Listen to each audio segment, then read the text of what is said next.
आपको नींद आएगी, लेटते रहोगे, सोचो लेटे वैसे जबरदस्ती रहो।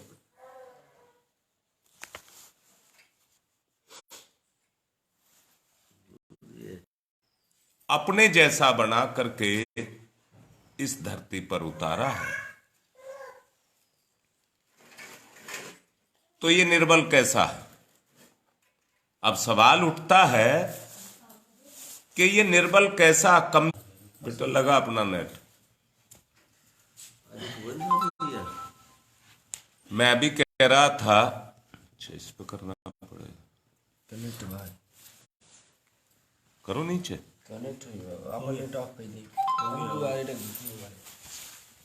मैं एक बात कह रहा था, जब ईश्वर ने इसको बनाया है तो ईश्वरीय गुण इसके अंदर होने के कारण ये कमजोर नहीं हो सकता। कमजोरी इसका स्वभाव नहीं है, परंतु अंतर क्या है कि इसने इस कमजोरी को स्वीकार कर लिया। अब कैसे कर लिया, इस बात को ध्यान से समझना। आदमी का आज का जो उद्देश्य रह गया है वो धन और वैभव को कमाना रह गया है, और उसी के कारण इंसान की जिंदगी में स्वार्थ पैदा हो गया। सच जानना और सच को यह जानना, स्त्री योनि में स्त्री का स्वभाव है अपने पुरुष में घुल जाना, मिल जाना, और पुरुष का स्वभाव है उसे अपने में घोल लेना, यह स्वभाव है। परंतु सच बताओ, अगर स्वभाव के अंदर स्वार्थ आ गया तो स्वार्थ के आ जाने के कारण संवेदना सूख जाएंगी और जीवन की जो हरियाली है वो खत्म हो जाएगी। बात ठीक लग रही है मेरी? अब मैं आपसे पूछता हूं, कीड़े मकोड़े पशु पक्षी इंसान को छोड़ करके जो हैं वो भी अपने जीवन को जीते हैं, परंतु उनके जीवन जीने को अगर देखेंगे तो उनके बीच में कितनी आत्मीयता पाई जाती है, कितनी आत्मीयता उनके बीच में पाई जाती है। शेर का पेट भी भरा हो तो छोटे पशु उसके आसपास चढ़ते रहते हैं, घूमते रहते हैं, पर वो उनकी तरफ कोई मुंह नहीं उठाता और हिंसक नहीं होता। जब उसके पेट की भूख उसके बस में नहीं रह जाती है तो वो हिंसक हो जाता है, और हिंसक होकर के अपने पेट को भरने के लिए केवल दूसरों का शिकार करता है, किसी को सताता नहीं है।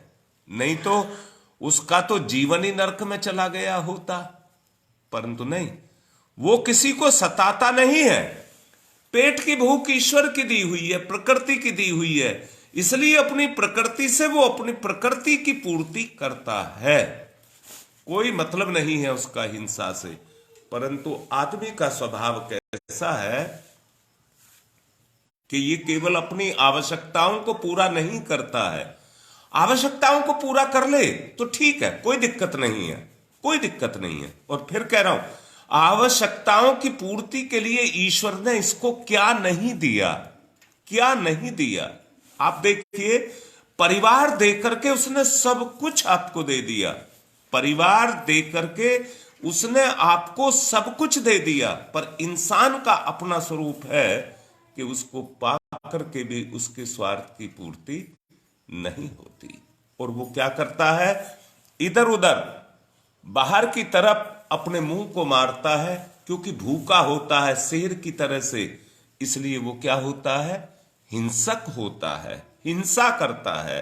अब मैं फिर से कह रहा हूं, मैंने कहा है जब ईश्वर ने आपको बनाया है तो निर्बल कैसे, निर्बल कैसे?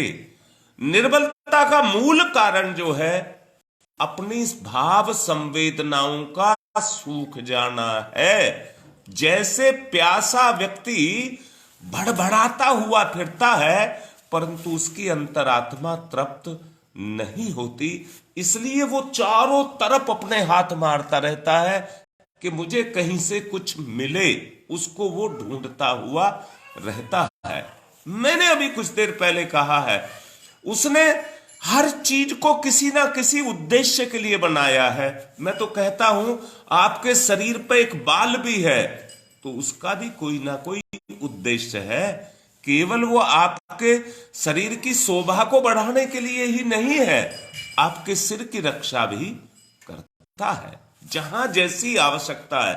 देखिए मैं एक बात समझाता हूं, उसने जहां पर सिर पर बाल दिया है, जहां जितनी कोमल होगा, जो जितना सेंसिटिव होगा, उसकी रक्षा के लिए उसने ये कवच दिया है, कवच दिया है।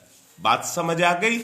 अब मैं ये कह रहा हूं उसने कुछ भी ऐसा नहीं दिया है जो अनर्गल बगैर मतलब के दिया हो। अंतर बस इतना है कि हम उसका जो उपयोग जिस उद्देश्य के लिए उसने दिया है उस उद्देश्य की पूर्ति नहीं कर पाते, वहां पर अपने हम स्वार्थ को जगा लेते हैं। और मैं फिर से कहता हूं, ईश्वर के बनाए गए रास्ते पर चलने का मतलब है अपने आप को सुरक्षित करना, और अपना रास्ता खुद बनाने का मतलब है अनजान वीरान लेकर के चलेगा तो वो कभी किसी तरह से, जैसे बच्चे को साथ लगा करके आदमी उसे अपने अनुसार ढालता चला जाता है, ऐसे ही जीवन में ईश्वर को अपना साथी बना करके उसके साथ चल करके आदमी अपने स्वभाव को उसके अनुकूल ढालता हुआ चला जाता है। ये गलाई और ढलाई का रास्ता है।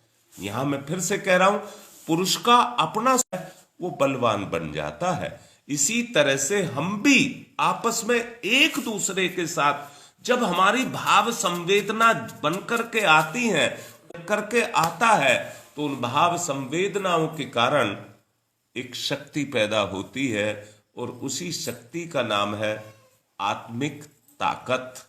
आत्मिक ताकत, फिर से कहता हूं, आदमी का जाते हैं अपनी बुराइयों को ही महत्व देने लग जाते हैं। क्यों देने लग जाते हैं? क्योंकि वो हमारा स्वभाव बन जाती है, हमारी कमियां हमारे स्वभाव में उतर जाती हैं और स्वभाव में उतर करके हमारे स्वरूप को अपने जैसा, या कहिए वो भी अपने जैसा स्वरूप हमारा बना लेती है। तुम लोगों ने धान की खेती देखी है, उसमें कुधान भी पैदा होता है। जो कुधान पैदा होता है, जब तक उस पर वो फलता नहीं है तो ये पता नहीं लगता है ये धान है या कुधान है। दोनों की शकल एक सी होती है, दोनों की शकल एक सी होती है। और आपने देखा भी होगा कि धान के बीच में वो अलग दिखाई देता है। कैसा दिखाई देता है? उस धान से वो लंबा चौड़ा ऊंचा होता है कि नहीं होता? अगर सचमुच उतनी फसल धान की फलने लग जाए तो कितना धान पैदा हो जाएगा। बात समझ आई? परंतु वो कुधान उसके बीच में पैदा होकर के धान की जो शक्ति है उसको भी खा जाता है और अपने आप को हट्टा मोटा कट्टा सब बना करके खड़ा कर लेता है। ऐसे ही हम अपना चेहरा देखने के लिए उसे सहारे की जरूरत पड़ती है। अब मैं फिर से कहता हूं, जिसको वो प्रेम करता है, जिसको अपना, मैं कहता हूं आप बाबा पोते हैं, देखिए कैसा एक वो है, स्वरूप है, लगाव है। वो किसके? उसी अपनेपन के कारण वो लगाव है। जब ये अपनापन जाकर के पैदा हो जाता है तो एक दूसरे में वो भाव संवेदना आकर के जुड़ती है कि एक ने दूसरे को कहा और दूसरे ने पहले को कहा, दोनों के बीच में तालमेल जाकर के बन जाता है। भेड़ बकरी की तरह से बाड़े में तो बहुत भेड़ बकरियां रहती हैं। वो अपनी सुरक्षा के लिए, क्योंकि पता है कि बाड़े के संगठन के बाहर निकले तो हमें भेड़िया खा जाएगा, इसलिए मजबूरी में उनको रहना पड़ता है, या गडरिया के डंडे की वजह से वो उसके अंदर रहती हैं। बात समझ आई? ऐसे परिवार में देखिए मजबूरी है आदमी की, कलह हो रही है घर में, झगड़े हो रहे हैं घर में, पाप हो रहे हैं घर में, फिर भी छोड़ करके कहां जाए। परंतु उसी घर में अगर वो प्रेम पैदा हो जाए जिसको आत्मीयता कहते हैं, तो बताइए, सोच करके देखिए, वो घर स्वर्ग होगा कि नहीं होगा। मैं दोबारा से कहता हूं, आदमी को गहरी डुबकी लगानी चाहिए, आदमी को गहरी डुबकी लगानी चाहिए। दोबारा से बोलता हूं, जितने हीरे मोती हैं, जितने मोतियां हैं, जवाहरात हैं, वो सब समुद्र की गहराई में मिलते हैं कि नहीं मिलते हैं। समुद्र के बाहर तो जहाग समुद्र के ऊपर पड़े रहते हैं। मैंने समुद्र तो नहीं देखा, पर सुना है कि जहां लहरें आकर के टकराती हैं वह जहाग पैदा हो जाते हैं। नहीं, परंतु व्यक्ति हीरे खान से निकलते हैं, धरती पर ऊपर पड़े नहीं मिलते। धरती के ऊपर तो कबाड़ पड़ा मिलता है, आप कहीं चले जाओ। जो हमारे ऊपरी, जो हमारा सतह है, उसको गंदा कर देते हैं, ऊपरी सतह को गंदा कर देते हैं। जैसे धरती को साफ सुथरा निकालने के लिए उस गंदगी को हटाना पड़ता है, और उस गंदगी, धरती अपनी गंदगी को, होता क्या है, जब धरती पर गंदगी पड़ी रहती है तो उस धरती को सड़ाती है कि नहीं सड़ाती है। अच्छा, फिर पूछता हूं, जिसमें प्राण तो है, जिंदा तो है, परंतु संवेदना नहीं है, तो वो व्यक्ति क्या होगा? जीते जी लाश, जीते जी लाश। अच्छा, तुम सच बताओ, तुम लोगों को अनुभव है? क्यों न, मैं ये कह रहा था, वहां पर जाकर के आदमी कतराते हैं। क्यों कतराते हैं? क्यों इसलिए कतराते हैं, उनको पता है यहां भूत पलीत फिरते हैं, यहां पर भूत पलीत फिरते हैं। ठीक इसी तरह से जिन घरों में इस तरह की स्थिति पैदा हो जाती है, वहां पर भी आदमी जाने से कतराता है, कतराता है। जीवितों की दुनिया अपनी दुनिया है और मृतकों की दुनिया अपनी दुनिया है। मृतकों में मृतक जाकर के समाते हैं और जीवितों में जीवित जाकर के समाते हैं। अंदर से देखना, मृतकों में मृतक जाकर के समा जा।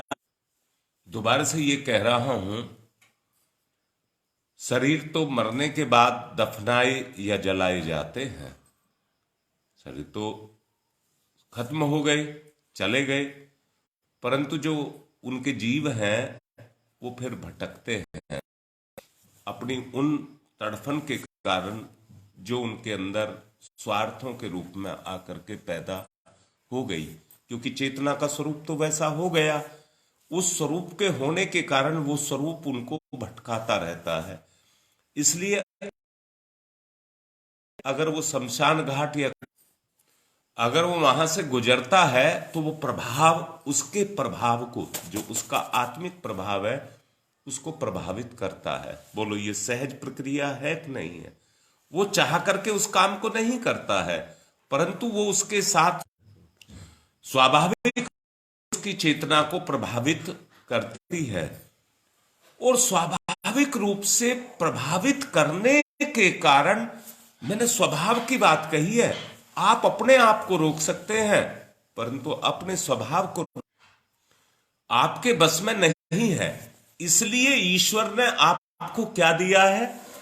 ऐसी परिस्थितियों में खड़े रहने के लिए और उनका मुकाबला करने के लिए आपको बल दिया है। कौन सा बल दिया है? संसार में अगर आपको शानदार जिंदगी जीनी है तो आपको मनोबल दिया है। मेरी बात समझ आई? अगर संसार में रहकर हूं, अगर दुनिया में आपको शानदार जिंदगी जीनी है तो शानदार जिंदगी जीने के लिए आपको मनोबल की आवश्यकता पड़ती है। तो स्थूल बल हो, मैं ये कह रहा था, शरीर बल तो केवल एक काम कर सकता है कि बोझा उठाने का काम करता है, बोझा उठाने का काम। परंतु इंसान गधा है क्या? बोझा उठाने का काम तो शरीर बल तो आप, जो सांसारिक कार्य हैं वो तो पशुओं से लिए जाते हैं, पशुओं से लिए जाते हैं, और वो आदमी के शरीर के बल के आधार पर काम करते हैं। अब मैं फिर से कहता हूं, अगर आज दुनिया, मैं ये कह रहा हूं, अगर आज दुनिया चल रही है तो इंसान के बुद्धि बल के आधार पर, अगर आज दुनिया में कोई वैभव है